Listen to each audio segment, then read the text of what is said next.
Hello everyone, today we are going to learn basic Draftsight tutorials how to dock command window.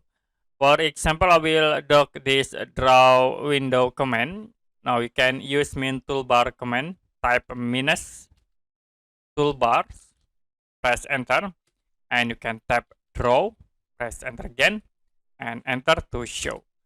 So this is for draw dock command window.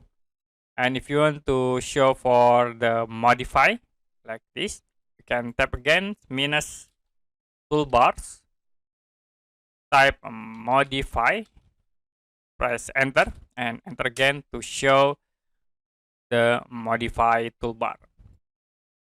Okay, that's it for basic Draftsight tutorials how to dock a command window.